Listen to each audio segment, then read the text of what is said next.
우리 함께 인사 나누겠습니다. 사랑하고 축복합니다. 사랑하고 축복합니다. 사랑하고 축복합니다. 오늘은 야곱 8번째 시간입니다. 하나님이 아닌 사람을 섬긴 야곱. 하나님이 아닌 사람을 섬긴 야곱이란 제목으로 하나님 말씀을 증거하도록 하겠습니다. 믿음의 조상 야곱의 인생은 그야말로 파란만장한 인생이라고 할 수 있습니다. 야곱의 인생이 할아버지 아브라함과 아버지 이삭의 인생에 비해 훨씬 더 안정적으로 되어야 하고 훨씬 더 평탄해야 할 것 같은데, 실제로 야곱의 인생을 보면 전쟁을 치른 아브라함이나 불안정한 시대를 산 이삭보다 더 심한 격동의 인생을 살았다는 것을 우리가 알 수 있습니다. 그 이유가 뭘까요?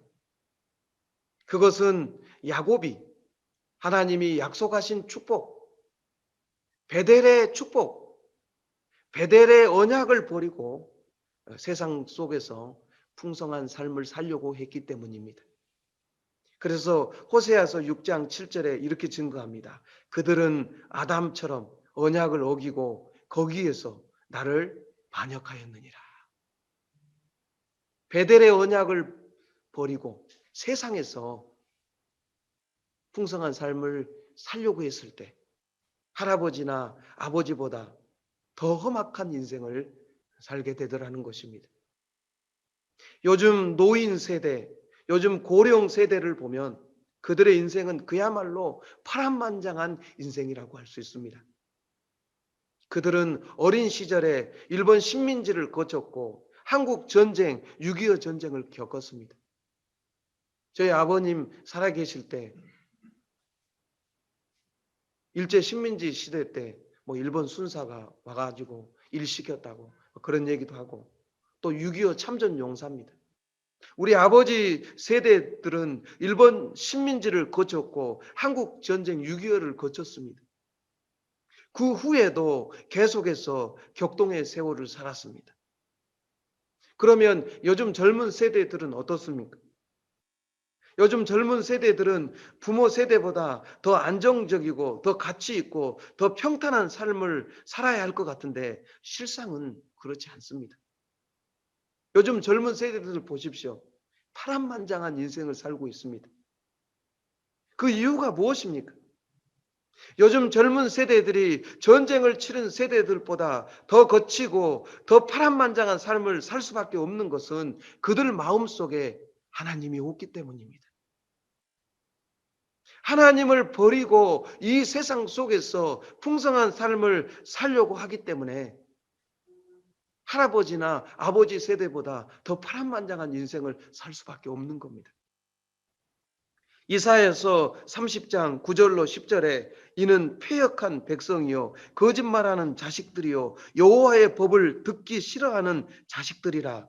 그들이 선견자들에게 이르기를 선견하지 말라, 선지자들에게 이르기를 우리에게 바른 것을 보이지 말라. 말씀 그대로 이 세대의 특징입니다.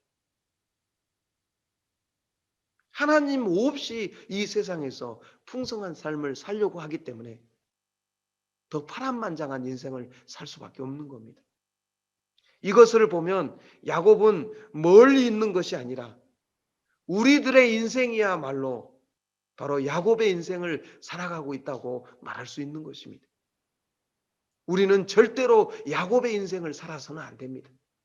야곱의 전철을 밟아서는 안 됩니다. 우리는 말씀을 통해서 깨달아야 됩니다. 이제는 더 이상 하나님의 축복을 빼앗기지 않기를 주의 이름으로 축원합니다. 야곱은 하나님의 축복을 받기 위해서 자기가 할 수 있는 거 다 했습니다.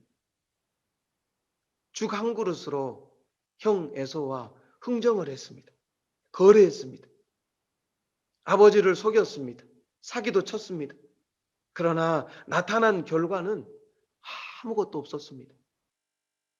야곱은 축복 사건 때문에 형 에서의 미움을 받아서 어쩔 수 없이 이제 부모의 집을 떠나서 외삼촌이 사는 하란 땅으로 도피하는 길에 있었습니다.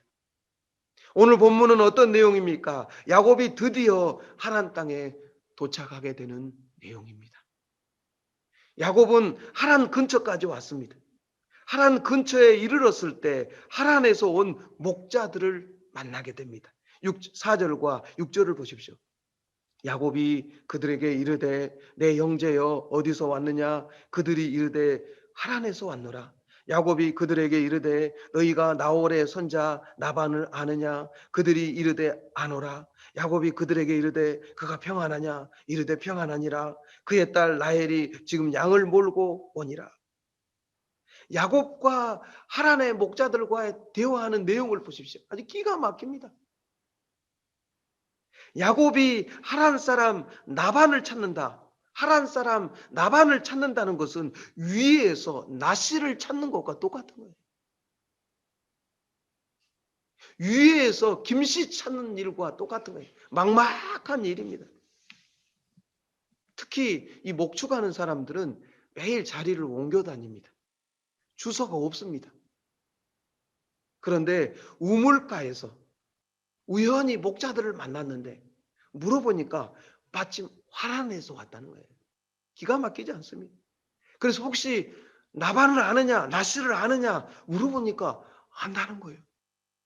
그뿐만 아닙니다. 나반의 딸이 지금 양떼를 몰고 오고 있다는 거예요. 야곱이 하란의 목자들을 이렇게 쉽게 만났다는 것은 뭘 의미합니까? 하나님이 신실하게 야곱의 길을 인도해 오셨다는 것입니다. 야곱은 자기가 방황하고 있다고 생각했지만 사실은 하나님이 그의 걸음을 인도하고 계셨던 것입니다. 잠언 16장 19절 말씀. 사람이 마음으로 자기의 길을 계획할지라도 그의 걸음을 인도하시는 이는 여호와이시니라. 야곱은 지금까지 대충 감으로 걸음을 옮기고 있었습니다. 그 당시 무슨 스마트폰이 어디 있습니까? 앱이 어디 있습니까? 지도가 어디 있습니까?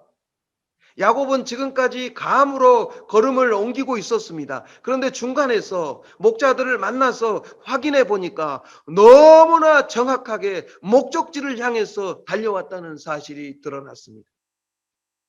하나님은 한 치의 오차도 없이 야곱의 걸음을 인도해 오신 것입니다. 비록 야곱의 눈에는 보이지 않았지만 하나님은 야곱의 삶을 인도하고 계셨습니다. 야곱을 지금까지 책임지고 계셨던 것입니다. 시편 37편 23절로 24절에 여호와께서 사람의 걸음을 정하시고 그의 길을 기뻐하시나니 그는 넘어지나 아주 엎드러지지 아니함은 여호와께서 그의 손으로 붙드심이로다. 하나님이 우리의 걸음을 정하십니다. 하나님이 우리의 길을 인도하십니다. 때로는 그 길을 가다가 넘어지기도 하지만 완전히 엎드러지지는 않습니다. 완전히 엎어지지는 않아요. 왜요? 하나님의 손이 나를 붙들고 계시기 때문입니다. 때때로 하나님의 인도하심을 잘 분별하지 못해요.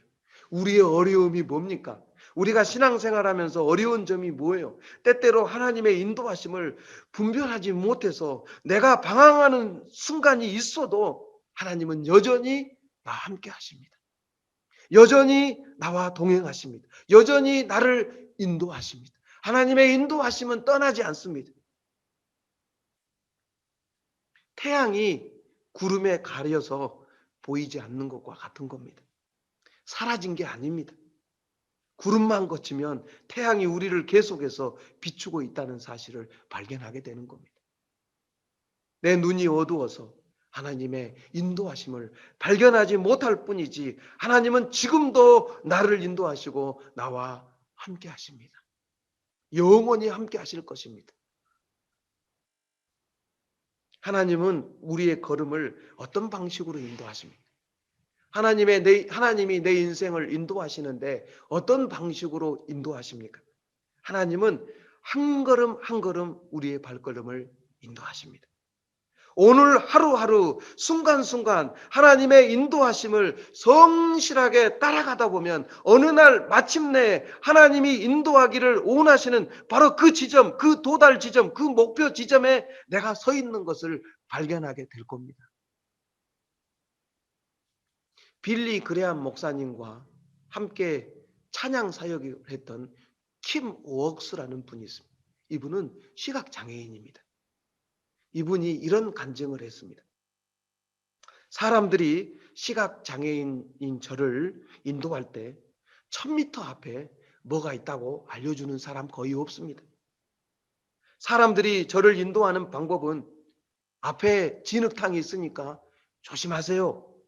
앞에 계단이 있으니까 한 걸음만 떼세요. 이런 식으로 알려줍니다. 그 사람들은 오직 한 걸음 앞에 뭐가 있는지만 알려줍니다. 그래서 저는 그분들의 말을 믿고 그분들을 의탁하며 따라갑니다. 그러면 언제나 제가 가고 싶은 것, 언제나 제가 도달해야 될 지점에 서 있는 것을 발견하게 됩니다. 저는 하나님의 인도하심도 이와 같다고 생각합니다. 그러므로 10년 후, 20년 후가 아니 1년 후가 보이지 않는다고 두려워하지 마십시오. 오늘 나에게 주어진 길을 최선을 다해서 걸어가십시오. 오늘 하나님이 인도하시는 그 길을 신실하게 따라가다 보면 어느 날 마침내 하나님이 우리를 인도하시기를 원했던 바로 그 지점, 그 목표 지점에 내가 서 있는 것을 발견하게 될 줄 믿습니다. 주와 같이 길 가는 것 즐거운 일 아닌가. 우리 주님 걸어가신 발자취를 밟겠네. 다 같이 하겠습니다. 한 걸음 한 걸음 주 예수와 함께 날마다 우리 걸어가리. 어린아이 같은 우리 미련하고 약하나 주의 손에 이끌려 생명길로 가겠네. 한 걸음 한 걸음 주 예수와 함께 날마다 우리 걸어가리. 아멘. 야곱은 하란 땅에 드디어 도착합니다. 하란 땅에 도착해서 라반의 식구들, 삼촌 가족들을 만났습니다. 그 후에 야곱은 하란 땅에서 어떻게 했습니까? 이제 오늘 본문의 핵심은 이겁니다. 하나님이 오늘 본문을 통해서 말씀하시고자 하는 것은 핵심은 하란 땅에 도착해서 야곱이 어떻게 했느냐에 초점이 맞춰져 있습니다. 야곱은 하란 땅에 도착해서 어떻게 했습니까? 야곱은 믿음 생활을 완전히 잊고 말았습니다. 교회나 하나님에 대한 생각은 야곱의 머리에서 완전히 사라져 버렸습니다.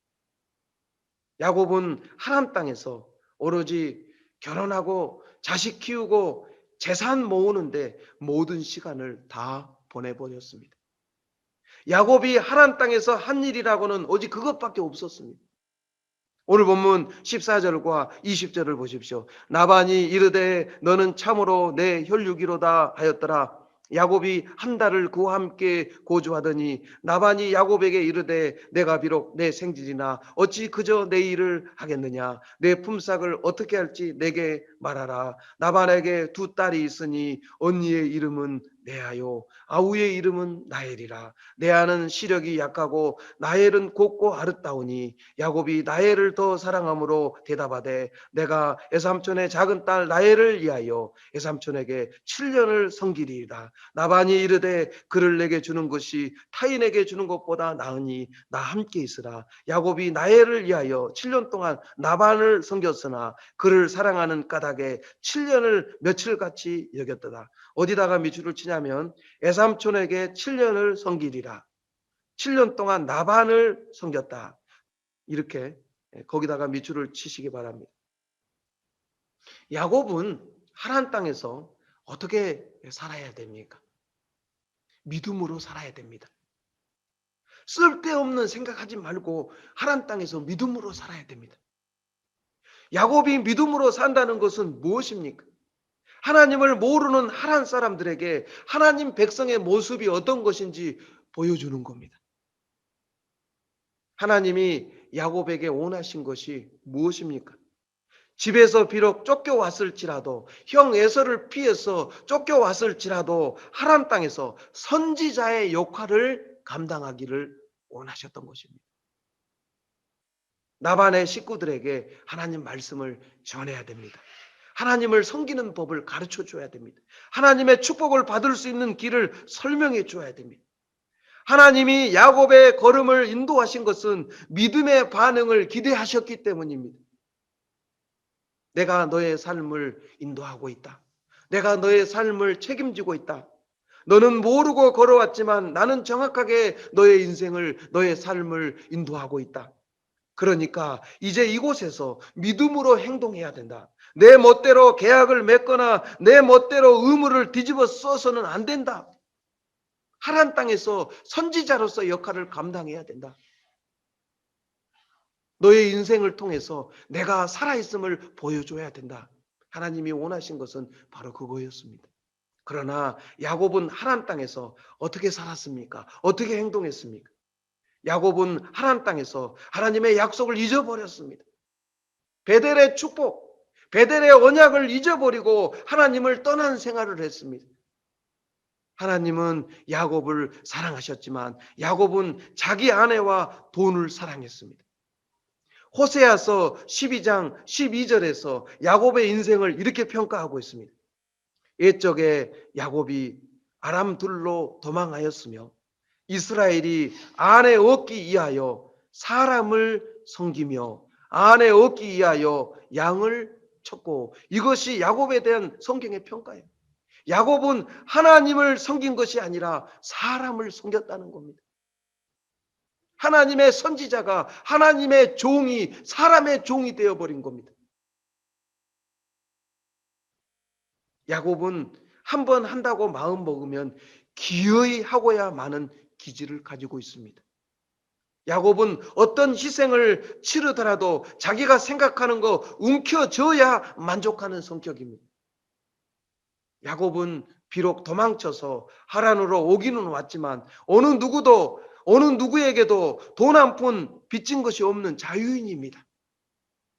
그런데 야곱은 결혼하기 위해서 7년 동안 종이 되는 계약을 맺어. 야곱이 가만히 있었어도 때가 되면 결혼시켜 주셨을 텐데 그걸 믿지 못하고 자기 기질을 참지 못하고 자기 스스로 자기 삶을 담보로 종의 계약을 7년이나 맺어버립니다. 야곱은 어떤 사람입니까? 하나님의 축복을 받기로 작정된 사람이에요. 저와 여러분은 하나님의 축복을 받기로 작정된 사람들이에요. 하나님의 약속은 야곱을 통해서 이루어지는 겁니다. 모든 복은 야곱을 통해서 주어지는 거예요. 야곱이 가만히 있었어도 하나님이 결혼하게 해주셨을 텐데 자기 기질을 참지 못해가지고 스스로 7년 동안 자신의 삶을 담보로 종의 계약을 맺어버린 거예요. 결혼하고 싶으면 종이 되라고 강요한 사람 한 명도 없었습니다. 그것은 순전히 야곱 자신의 선택이었습니다. 야곱이 이 7년이라는 시간을 채우기까지 야곱은 하나님의 선지자로 사용되지 못합니다. 이 7년 동안 야곱은 하나님의 종으로 전혀 사용되지를 못합니다. 야곱은 선지자가 아니라 사람을 섬깁니다. 나반을 섬겼다고 성경은 증언하고 있는 겁니다. 이 기간 동안 하나님의 종이 아닌 세상의 종이 되어서 살아버린 겁니다. 야곱의 선택을 통해서 성경이 말씀하시고자 하는 것이 뭡니까? 야곱의 행위를 통해서 성경이 말하고자 하는 것이 뭐예요? 하나님의 백성들은 자기에게 주어진 자유를 자기 정욕을 위해서 사용해서는 안 된다는 겁니다. 우리에게 뭔가 선택할 수 있는 자유가 있고 계획을 세울 수 있는 자유가 있습니다. 자기 욕심에 따라 함부로 선택하거나 계획을 세우면 안 된다는 거예요. 그렇게 했을 때 어떻게 됩니까? 야곱은 이 기간 동안에 하나님의 종이 아닌 사람의 종이 되어서 하나님 백성의 특권, 선지자로서의 특권을 하나도 누리지 못하게 되는 거예요. 야곱에게 이 7년이라는 시간은 결코 짧은 시간이 아니에요. 여러분, 우리 인생 살면서 7년이라는 시간 짧은 시간 아닙니다. 7년이면 신앙적으로 어린아이였던 사람이 완전히 성인이 되고도 남는 시간이에요. 하나님의 은혜를 체험해도 수없이 체험할 수 있는 시간입니다. 그런데 야곱은 이 7년을 자신의 육체적인 사랑에 얻기 위해서 신앙적으로 성숙하지 못하고 말았던 것입니다. 야곱은 지금 아름다운 여자 찾을 때가 아닙니다. 몸매 좋은 여자 찾을 때가 아닙니다. 자신의 문제는 하나님께 맡기면 되는 거예요. 자신의 결혼 문제는 하나님께 맡기면 되는 거예요. 굳이 머리 굴려가면서 계획 세우고 7년을 자청해서 종의 계약을 맺을 필요가 뭐가 있습니까? 요즘도 결혼 비용 없다고 은행에서 몇 천만 원, 몇 억씩 융자 받아서 결혼하는 경우가 있습니다. 결혼하고 나면 어떻게 됩니까? 전 수입이 벌어들인 돈 다 이자로 빠져나가요. 그것은 좋은 결혼 생활이 아닙니다. 없으면 없는 대로 살아야 돼요. 하나님이 채워주실 때까지 기다려야 됩니다. 물론 야곱 자신은 너무 좋았습니다. 라헬과 연애하니까 7년도 길게 느껴지지 않았어요. 그러나 하나님 입장에서는 이 7년은 굉장히 답답한 시간이었습니다. 야곱에게는 정말 좋은 시간이었어요. 7년 동안 라헬과 연애하니까 야곱은 정말 꿀맛 같은 행복한 시간이었지만 하나님 입장에서는 이 7년이 굉장히 답답한 시간이었습니다. 이 7년은 야곱이 하나님을 전혀 생각하지 않는 시간이었습니다. 또한 하나님도 야곱을 위해서 아무 일도 하실 수 없는 시간이었습니다. 말 그대로 신앙적으로 휴면 상태, 요즘 휴면이라고 그러죠. 다음이나 네이버 계정 오랫동안 사용하지 않으면 휴면 상태가 돼요. 은행 계좌 오랫동안 사용하지 않으면 휴면 상태가 돼요. 신앙적으로 휴면 상태에 빠져버린 거예요. 하나님 나라를 위해서 한 거 아무것도 없습니다. 하나님을 위해서 한 거 아무것도 없습니다. 아무 의미 없는 시간. 7년 동안 야곱은 연애하니까 꿀맛과 같은 정말 요즘 뭐라고 합니까? 그런 맛을 달달한 세월이었습니다. 그러나 하나님 입장에서는 휴면 상태였어요. 오늘 우리에게 중요한 것은 시간입니다. 하나님 앞에서 7년이라는 세월은 너무나 귀중하고 긴 시간입니다. 내가 젊다고 해서 자기가 하고 싶은 거 다 하고 살면 자기한테는 몇 년이 며칠처럼 달달하게 느껴질 수 있습니다. 그러나 나중에 정신 차리고 보면 남은 것이 하나도 없고 눈가에 주름만 잡혀 있어요. 사도 바울이 뭐라고 얘기합니까? 에베소서 5장 15절로 16절입니다. 그런즉 너희가 어떻게 행할지를 자세히 주의하여 지혜 없는 자같이 하지 말고 오직 지혜 있는 자같이 하여 세월을 아끼라. 때가 악하니라. 어떻게 사는 것이 지혜롭게 사는 겁니까? 세월을 아끼는 겁니다. 시간을 아끼는 겁니다. 이것저것 찝쩍거리면서 할 시간 없습니다. 이것저것 다 배울 시간 없어요. 한 번 계획을 잘못 세우면 7년이라는 시간 획획 지나갑니다. 욕심으로 고시 공부나 욕심으로 공무원 시험 준비하면 합격도 못했는데 7년 획 지나가 버립니다. 금방 나이 40대 버립니다. 욕심으로 유학을 계획하면 학위도 못 받았는데 7년, 10년 젊은 세월 획 다 지나가 버려요. 그 시간 동안 하나님 나라를 위해서 한 게 아무것도 없어요. 하나님 나라 입장에서 아무 소용없는 인생 산 거예요. 나는 즐겁고 나는 행복했을지 몰라지만 하나님 나라 입장에서 보면 아무 의미 없는 인생 산 겁니다. 구원은 받았지만 주님 앞에 갔을 때 상급이 없어요. 너 뭐 하다 왔냐? 그러면 결혼하고 애 키우고 먹고 살다 왔습니다. 구원은 받았지만 상급이 없어요. 그래, 너 제일 끝으로 가. 천국에서도 제일 끝에 서야 돼요. 야곱은 7년 동안 하나님 나라를 위해서 한 게 아무것도 없어요. 오늘 우리는 생각을 잘 하셔야 됩니다. 계획을 잘 세워야 됩니다. 선택을 잘 해야 됩니다. 그렇지 않으면 7년 획 지나가 버립니다. 그렇지 않으면 10년 획 지나갑니다. 무엇보다도 하나님 중심, 말씀 중심으로 계획을 세우십시오. 그러면 하나님이 놀라운 방식으로 우리 삶을 인도하시고 우리 필요를 채워주십니다. 말씀 중심, 하나님 중심으로 계획을 세울 때 우리의 삶이 가장 풍성한 삶이 돼요. 우리는 복 받기로 작정된 사람들이에요. 우리는 축복을 받기로 작정된 사람들입니다. 하나님 중심, 말씀 중심으로 계획을 세우십시오. 그러면 가장 아름답고 풍성한 삶을 살게 될 줄 믿습니다. 야곱이 그토록 기다리던 7년이 이제 드디어 되었습니다. 야곱은 라반에게 이제 기한이 찼으니까 라헬과 결혼시켜 달라고 요구를 했습니다. 그러나 그 안에 음모와 사기가 있다는 것을 야곱은 알지 못했습니다. 21절과 23절을 보십시오. 야곱이 라반에게 이르되 내 기한이 찼으니 내 아내를 내게 주소서. 내가 그에게 들어가겠나이다. 라반이 그곳 사람을 다 모아 잔치하고 저녁에 그의 딸 레아를 야곱에게로 데려가매 야곱이 그에게로 들어가니라. 중요한 것은 야곱이 꼼짝없이 속았다는 거예요. 25절 보십시오.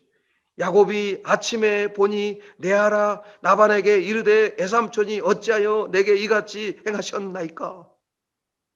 저는 성경을 읽다가 제일 재밌어야 될, 재밌다고 해야 되나, 이걸 참. 아침에 보니 레아라. 기가 막힌, 어떻게 이런 일이 있습니까? 야곱이 자기 아버지를 속였듯이 라반이 야곱을 속였습니다. 야곱은 자기가 아버지를 꼼짝 못하게 속였듯이 자기도 꼼짝 못하고 속았습니다. 당했어요. 똑같이 당했습니다. 야곱이 왜 속았을까요? 야곱은 하나님의 선지자입니다. 성령의 감동이 있는 사람이고 하나님 말씀이 임하는 사람이에요. 아무리 나반이 술수를 써도 하나님이 잘 봐라, 딴 여자야. 뭔가 하나님 성령께서 감동을 주시면 뭔가 이상한데? 하나님이 한마디만 하셨더라면, 하나님께서 성령의 감동만 주셨더라면 절대 넘어가지 않습니다. 그러나 하나님의 선지자가 하나님 말씀보다 다른 것을 더 좋아할 때 하나님 침묵하십니다. 하나님이 침묵하시니까, 하나님께서 성령의 감동을 주시지 않으니까 그 모든 인간적인 노력이 전부 물거품처럼 사라져 버렸습니다. 하나님 백성에게 가장 비참한 것은 하나님이 말씀하시지 않으셔서, 하나님이 성령이 감동하지 않으셔서 속는 거예요. 속는 거. 다른 사람들은 다 아는데 나만 모르는 거예요. 왜 이런 일이 일어나는 겁니까? 하나님 말씀을 우습게 알았기 때문입니다. 그러면 하나님도 그 사람을 우습게 하시고 말씀하지 않으십니다. 성령의 감동을 주시지 않습니다. 그러면 당하는 거예요. 조금만 주의하면 알 수 있는 것도 모르고 넘어가는 겁니다. 하나님 말씀을 붙들지 않으면 7년 노력도 한순간에 물거품이 됩니다. 하나님이 우리에게 침묵하시지 않도록 늘 깨어 있어야 됩니다. 베드로전서 4장 7절에 만물의 마지막이 가까웠으니 그러므로 너희는 정신을 차리고 근신하여 기도하라. 베드로전서 5장 8절에 근신하라 깨어라 너희 대적 마귀가 우는 사자같이 두루다니며 산길자를 찾나니. 하나님이 우리에게 말씀하시도록 깨어 있어야 됩니다. 늘 성령의 감동에 민감해야 됩니다. 하나님 말씀인데도, 하나님 백성인데도 말씀보다 다른 것을 더 좋아한다면 굉장히 조심해야 돼요. 한순간에 다 날아가 버릴 수가 있습니다. 미국 뉴욕의 부동산 사업가 중에 어마어마한 사업가인데 유대인 출신 내리 실버타인이라는 회장이 있습니다. 부동산 사업가, 돈 많은 사업가 회장입니다. 그의 꿈이 뭐였냐면 돈 많이 벌어서 세계 무역센터, 쌍둥이 빌딩 건물을 자기 소유로 만드는 것이 그의 꿈이었어요. 드디어 그의 오랜 꿈이 이루어지게 되었습니다. 그는 쌍둥이 빌딩 건물을 99년어치 임대권, 99년어치 임대권을 320만 달러, 약 38억에 사들였습니다. 그로부터 6주 후 9.11 테러가 일어납니다. 쌍둥이 빌딩은 완전히 붕괴됩니다. 그의 꿈은 한순간에 다 날아가 버렸습니다. 그는 지난 19년 동안 건축가 다니엘 리벤스킨트와 함께 이 쌍둥이 빌딩의 재건을 위해서 노력해 왔습니다. 그리고 드디어 세계 무역센터 재건 프로젝트가 이제 완성을 눈앞에 두고 있었습니다. 그러나 그 계획도 코로나 바이러스 감염병으로 인해서 다시 위기를 맞이하게 되었습니다. 하나님이 침묵하시면, 하나님 말씀 붙들지 않으면 평생 노력이 한순간에 물거품이 될 수 있어요. 한순간에 날아갈 수 있습니다, 여러분. 다음 날 야곱이 항의를 했지만 통할 리가 없었습니다. 26절과 27절을 보십시오. 나반이 이르되 언니보다 아우를 먼저 주는 것은 우리 지방에서 하지 아니하는 바이라. 이를 위하여 7일을 채우라. 우리가 그도 내게 주리니 내게 또 나를 7년 동안 섬길지니라. 나반이 뭐라고 얘기합니까? 우리 이 지방에서는 언니보다 동생을 결혼시키는 법 없다는 것. 그러니까 일단 이 잔치, 결혼 잔치를 끝내고 그러면 다시 동생 나혜를 주겠다. 그 대신 7년을 더 일하라고 합니다. 전에는 야곱이 선택을 했지만 이제는 완전히 미끼에 걸려들어서 달리 선택할 기회가 없어요. 30절 보십시오. 야곱이 또한 나헬에게로 들어갔고 그가 레아보다 나헬을 더 사랑하여 다시 7년 동안 나반을 섬겼더라. 나반을 섬겼더라. 거기다 밑줄을 치십시오. 사람을 섬겼더라. 야곱은 나헬과 결혼하면 하나님께로 돌아갈 수 있다고 생각해요. 내가 사랑하는 여인 나헬과 결혼하면 이제 약속의 땅, 아버지 집으로 가나안 땅으로 돌아갈 거야. 가나안 땅에 돌아가서 이제 제대로 신앙생활 할 거야 라고 생각했습니다. 그러나 라반의 사기에 넘어가서 이 7년이 14년으로 늘어나 버렸습니다. 야곱은 하란 땅에서 한 것이 아무것도 없어요. 자기 자신을 위해서 14년 동안 자기 정욕을 위해 썼습니다. 왜요? 내 인생이라고 생각했기 때문이에요. 야곱이 하란 땅에서 자주 불렀던 노래가 내 인생은 나의 것. 자기 자신을 위해서 다 썼습니다. 내 인생이라고 생각했기 때문입니다. 그래서 결혼하고 자식 키우는데 다 써버립니다.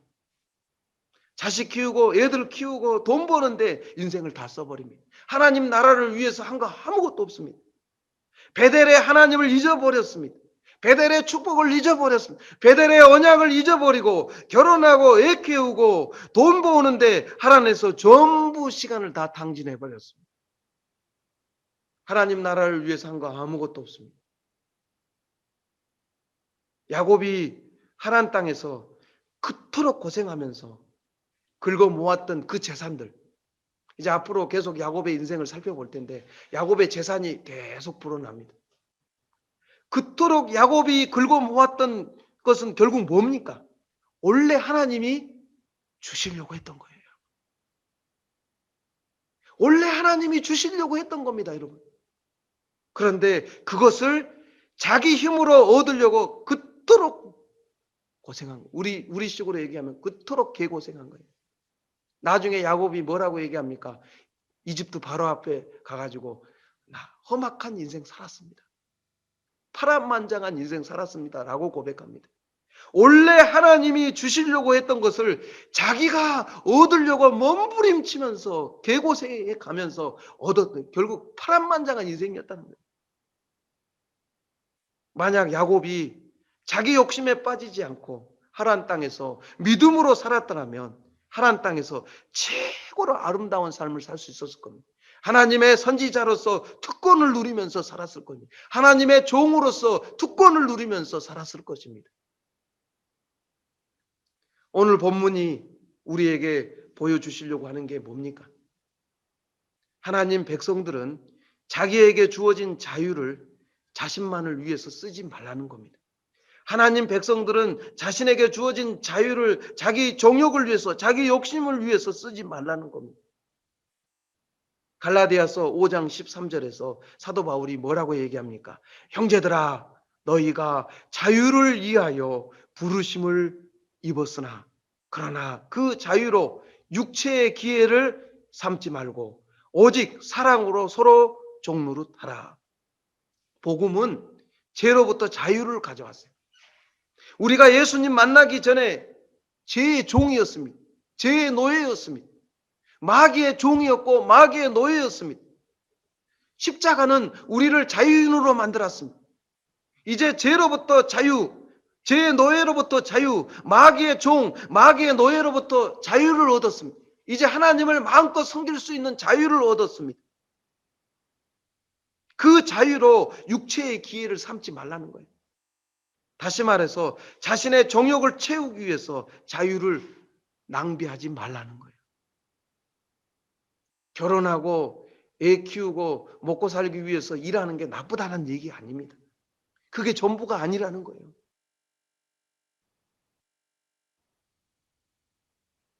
자신의 정욕을 채우기 위해서, 자신의 욕심을 채우기 위해서 이제 더 이상 자유를 낭비하지 말라는 겁니다. 베드로전서 4장 3절에 너희가 음란과 정욕과 술 취함과 방탕과 향락과 무법한 우상 숭배를 하여 이방인의 뜻을 따라 행한 것은 지나간 때로 족하더라. 하나님 믿기 전에, 예수님 믿기 전에 마음껏 했다는 거예요. 그걸로 충분하다는 거예요. 예수님 믿기 전에 충분히 죄 지었습니다. 예수님 믿기 전에 충분히 고민했습니다. 예수님 믿기 전에 충분히 갈등했고 예수님 믿기 전에 나 하고 싶은 대로 충분히 하면서 살았다는 거예요. 그걸로 족하다는 거예요. 전에 우리 교회 어떤 장로님 이제 한국에 귀국하셨는데 평신도 선교사로 중국에 오셨어요. 건축업 하면서 돈을 많이 벌어요. IMF 터지기 전에 수십억 벌어서 명품 옷 입고 해외여행 뭐 100몇 개국 뭐 안 가본 나라고 없고 난도 재배해봤고 수석도 재배해봤고 산이란 산 다 가봤고 배라는 배 다 타봤고 뭐 다 해봤대요. 골프도 쳐봤고 말도 타봤고 부자들이 하는 거 다 해봤답니다. 그러던 어느 날 이렇게 사는 게 맞는가 고민하다가 선교단체에 들어가서 훈련받고 평신도 선교사로 이제 해볼 거 다 해봤으니까 여기까지만 하자 하고 하나님 나라를 위해서 한 게 아무것도 없구나 하고 헌신하고 왔어요. 그래서 중국에서 10여 년 동안 평신도 선교사로 있다가 귀국하셨습니다. 성경이 뭐라고 얘기합니까? 예수 믿기 전에 충분히 해봤지 않느냐? 그걸로 끝내라. 예수 믿기 전에 내 마음대로 살았으면 그걸로 충분하다는 거예요. 이제 어떻게 살 것인가 물어보는 겁니다. 요즘 많은 그리스도인들이 자기에게 주어진 모든 기회를 무리를 해서라도 막 움켜쥐려고 합니다. 그래서 그리스도인들 가운데 참된 자유인이 없어요. 우리 주변을 살펴보십시오. 진정한 자유인이 없어요. 다 뭔가 매여 있어요. 하나님이 나를 부르실 때 곧바로 순종하고 달려갈 사람 한 사람도 없어요. 전부 매여 있습니다. 어떤 사람은 아직도 부모에게 매여 있고 어떤 사람은 아직도 자식에게 매여 있어요. 어떤 사람은 직장에 매여 있습니다. 어떤 사람은 돈에 매여 있고 어떤 사람은 건강에 매여 있습니다. 아직도 다 뭔가에 매여 있어요. 진정한 자유인이 없어요. 하나님이 부르실 때 달려갈 사람이 없습니다. 매여 있지 않다 하더라도 이 핑계 저 핑계 대면서 하나님께 달려가지 않습니다. 우리는 우리에게 주신 자유를 귀하게 여겨야 됩니다. 예수님이 하신 말씀 기억하십시오. 결론입니다. 예수님 하신 말씀 마태복음 6장 33절에 너희는 먼저 그의 나라와 그의 의를 구하라. 그리하면 이 모든 것을 너희에게 더하시리라. 우리에게 주어진 자유를 자신의 정욕을 위해 사용하지 마십시오. 하나님이 나의 필요를 채워주신다는 것을 믿으십시오. 하나님이 내 인생을 인도하신다는 것을 믿으십시오. 하나님이 내 삶을 아름답게 하실 것을 믿으십시오. 하나님이 주시지 않는 거 움켜쥐려고 하지 마십시오. 세상 사람들 부러워하지 마십시오. 내 인생을 하나님께 맡기십시오. 내 문제는 하나님께 맡기시고 하나님 나라를 위해서 계획을 세워보십시오. 그의 나라와 그의 의를 먼저 구하십시오. 그리하면 이 모든 것을 너희에게 더하시리라. 할렐루야. 기도하겠습니다. 전능하시고 거룩하신 하나님, 우리가 신앙생활 하면서 가장 어려운 것이 하나님의 뜻을 잘 분별하지 못한다는 겁니다. 하나님의 인도하심을 잘 분별하지 못한다는 겁니다.